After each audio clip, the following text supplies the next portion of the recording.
संख्या पद्धति में प्रश्नावली 1.2 का पहले का पहला सवाल है कि प्रत्येक अपरिमेय संख्या वास्तविक संख्या होती है, क्या सत्य है या गलत है? प्रत्येक अपरिमेय संख्या वास्तविक संख्या होती है, क्या है? सत्य है।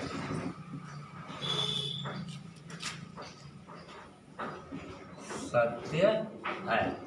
प्रत्येक अपरिमेय संख्या जो है एक वास्तविक संख्या होती है। क्यों होती है? कि परिमेय संख्या और अपरिमेय संख्या, परिमेय संख्या और अपरिमेय संख्या के सम्मिलित रूप को हम क्या कहते हैं? वास्तविक संख्या कहते हैं। इसलिए जितनी अपरिमेय संख्या होगी सब वास्तविक संख्या होगी। दूसरा है क्या? संख्या रेखा का प्रत्येक बिंदु कणिक में m के रूप में होता है, जबकि कणिक में एक प्राकृतिक संख्या है। क्या चीज है? यह असत्य है। क्या चीज है? असत्य है। संख्या रेखा का प्रत्येक बिंदु केवल अपरिमेय प्राकृतिक संख्या ही नहीं होती है। संख्या रेखा जब आप दर्शाते हैं तो ये 0 हो गया, 1 2 3 4 5, यहाँ ऋणात्मक आती है -1 -2 -3 -4, और फिर 0 और 1 के बीच में अनंत परिमेय संख्याएं हैं। 1 और 2 के बीच में अनंत परिमेय संख्याएं हैं। 2 और 3 के बीच में अनंत अपरिमेय संख्याएं हैं। जबकि कहा जा रहा है कि संख्या रेखा का प्रत्येक बिंदु कर्ण की m के रूप का होगा, और कर्ण में m एक प्राकृतिक संख्या है। तो संख्या रेखा पर केवल प्राकृतिक संख्या ही नहीं है, ऋण पूर्णांक भी है, धन पूर्णांक भी है और 0 भी है। तो यह क्या हो गया आपका? असत्य। जैसे आप कर्ण में 2 है, कर्ण में 2 का वर्गमूल निकलता है आपका 1.414, और कर्ण में 3 का वर्गमूल निकलता है आपका 1.732। अब 1.414 और 1.732 के बीच अनंत संख्याएं हैं, ठीक है। इसलिए केवल ये कहना है कि कर्ण में m की प्राकृतिक संख्या ही जो है संख्या रेखा पर प्रदर्शित किया जाएगा, क्या है? असत्य है, गलत है। इसलिए संख्या रेखा का प्रत्येक बिंदु जो है कर्ण में m के रूप का होता है, क्या है? असत्य है। तीसरा है प्रत्येक वास्तविक संख्या एक अपरिमेय संख्या होती है। प्रत्येक जो वास्तविक संख्या होती है, कह रहा है कि प्रत्येक वास्तविक संख्या एक अपरिमेय संख्या होती है। ये भी क्या है? असत्य है। क्यों असत्य है? कि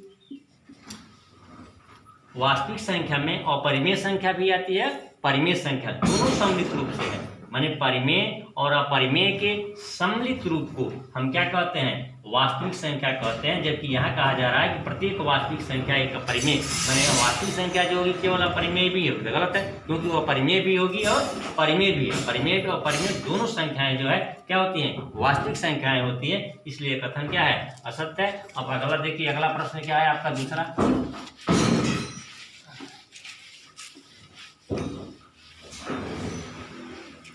दूसरा आपका प्रश्न है कि क्या सभी धनात्मक पूर्णांकों के वर्गमूल अपरिमेय होते हैं? क्या सभी धनात्मक पूर्णांकों के, क्या सभी धनात्मक पूर्णांकों के वर्गमूल अपरिमेय होते हैं? पूछा जा रहा है आपको दूसरे में। दूसरा प्रश्न है कि क्या सभी धनात्मक पूर्णांकों के वर्गमूल अपरिमेय होते हैं? यदि नहीं तो ऐसी संख्या का उदाहरण भी देना है। तो क्या सभी धनात्मक पूर्णांकों के वर्गमूल अपरिमेय होते हैं? नहीं, ऐसा नहीं है कि जितने भी धनात्मक पूर्णांक है उनका वर्गमूल अपरिमेय संख्या होगी, ऐसा कुछ नहीं है। जैसे 4 है, कर्ण में 4 का वर्गमूल क्या हो गया? 2, और 2/1 क्या हो गया? परिमेय हो। परिमेय। कर्ण में 9 का वर्गमूल 3, और 3 को लिख सकते हैं 3/1, 3/1 क्या है? परिमेय है। लेकिन यहाँ पर पूछा जा रहा है कि क्या सभी धनात्मक पूर्णांकों के वर्गमूल अपरिमेय होते हैं? तो उत्तर में लिखेंगे, आंसर में लिखेंगे कि नहीं, क्योंकि 4 का वर्गमूल 2 परिमेय है और 9 का वर्गमूल 3 क्या है? परिमेय है। अब अगला सवाल देखिए क्या है। अगला सवाल आपका तीसरा नंबर का सवाल है, देख रहे हैं क्या है? तीसरे नंबर में है कि दिखाइए कि संख्या कर्ण में 5 को किस प्रकार, दिखाइए कि संख्या रेखा पर कर्ण में 5 को किस प्रकार निरूपित किया जा सकता है? दिखाइए कि कर्ण में 5 को संख्या रेखा पर किस प्रकार निरूपित किया जा सकता है? क्या प्रश्न है? दिखाइए कि कर्ण में 5 संख्या रेखा पर किस प्रकार निरूपित किया जा सकता है। तो आप सबसे पहले एक संख्या रेखा बनाइए। 0 बराबर बराबर 0 के निशान 1 2 3 4 -1 -2 -, हमको संख्या रेखा पर कर्ण में 5 को दर्शाना है। तो यहाँ पर ले मान लीजिए कि ये बिंदु O हो गया, ये बिंदु 2 का A हो गया, यहाँ पर 1 सेंटीमीटर ऊंचाई का ले लीजिए और ये से मिला दीजिए। O यह A हो गया तो यह क्या हो जाएगा आपका B। यहाँ एक सेंटीमीटर पर निशान लगाए, 1 सेंटीमीटर 2 सेंटीमीटर 3 सेंटीमीटर -1 -2 -3। तो OA बराबर 2 हो गया आपका। OA बराबर 2 और AB बराबर कितना हो जाएगा आपका 1। तो ये 90 अंश हो गया। 90 अंश के सामने हो जाएगा कर्ण हो गई, कर्ण पर का बना वर्ग OB स्क्वायर बराबर OA का वर्ग प्लस AB का वर्ग। तो OB बराबर कर्ण में OA कितना है आपका 2 का वर्ग प्लस AB कितना है 1 का वर्ग। तो OB बराबर कर्ण में 2 का वर्ग 4 प्लस 1 4 1 5 कर्ण में 5। यानी यह OB जो दूरी है यह किसके बराबर हो गई कर्ण में 5। अब प्रकार की नोक को यहाँ ऊपर रख दीजिए, प्रकार की नोक को ऊपर रख दीजिए और पेंसिल को B पर रख दीजिए ऐसे जो है, और रख करके ऐसे जो है चाप जो है लगा दीजिए। ये बिंदु मान लीजिए कि C है, यही जो C बिंदु है यानी O से C के बीच की जो दूरी है OC बराबर कर्ण में क्या है 5 है। यानी C जो है कर्ण में 5 को क्या करता है प्रदर्शित करता है। यानी O से लेकर C तक OC बराबर कर्ण में 5, यानी C जो है यहाँ लिख दे रहे हैं कहीं, बिंदु C जो है कर्ण में 5 को जो है प्रदर्शित करता है। बिंदु C कर्ण में 5 को प्रदर्शित करता है। इसी चीज़ को आप यहाँ नीचे लिख देंगे कि बिंदु C जो है, बिंदु C किसे करता है कर्ण में 5 को प्रदर्शित। क्या करना है O से A तक, वो 0 है यह जिसको वो मान लिया गया है। यहाँ 1 सेंटीमीटर पर निशान लगाया 2 हो गया, यहाँ 1 सेंटीमीटर लंबाई का AB हो गया। तो यह OB जो है क्या हो जाएगा OA का वर्ग प्लस AB का वर्ग, OB का वर्ग बराबर। इसका वर्गमूल निकाल दीजिए जोड़ करके, कर्ण में 5 हो गया। ये जो दूरी है कर्ण में 5 है। प्रकार की नोक को ऊपर रखिए, B तक फैलाइए, ऐसे चाप लगा दीजिए।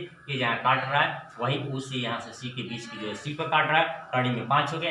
बिंदु C जो है संख्या रेखा पर कर्ण में 5 को जो है क्या करता है प्रदर्शित करता है। अगला प्रश्न देखिए।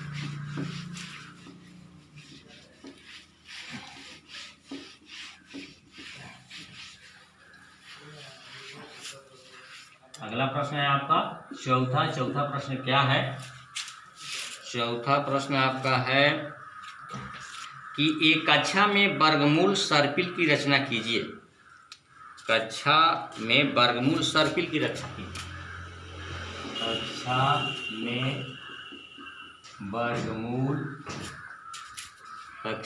वर्गमूल सर्पिल की रचना।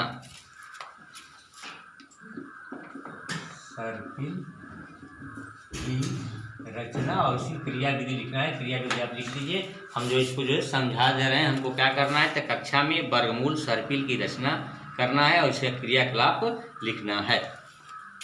मान लीजिए कि आपने यहाँ एक बिंदु ले लिया, इस बिंदु से यहाँ से मान लीजिए कोई बिंदु क्या लिख दिया P1 ले लिया, और मान लिया कि बिंदु यह O हो गया। यहाँ से मान लीजिए कि 1 सेंटीमीटर हो गया।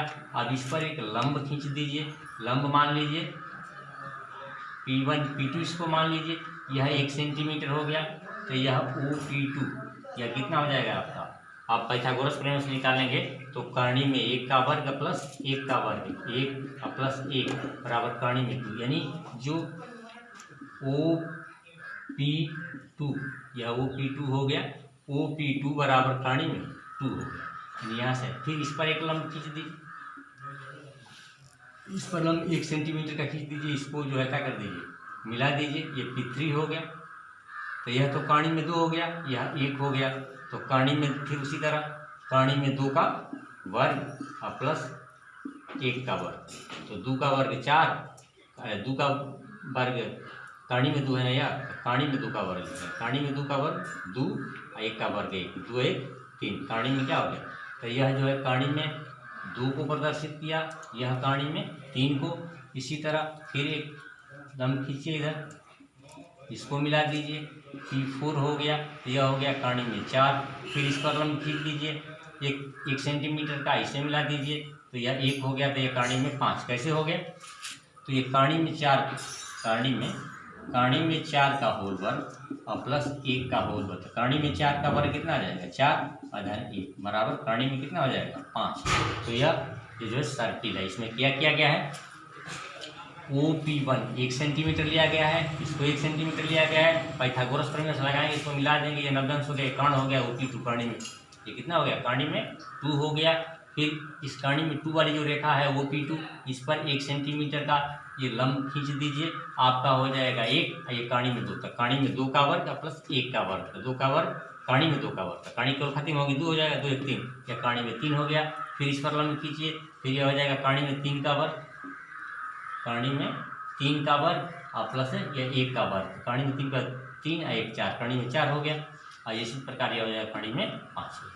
इस प्रकार जो है हम वर्गमूल की सर्किल की संरचना करेंगे, और जो बोला गया है उसी को लिखना है, और नहीं तो अब इसके बाद कोई प्रश्न है इसमें? इसके बाद इसमें कोई प्रश्न जो है नहीं है। अब जो है अगले दिन जो है हम चैप्टर को जो है अगला चैप्टर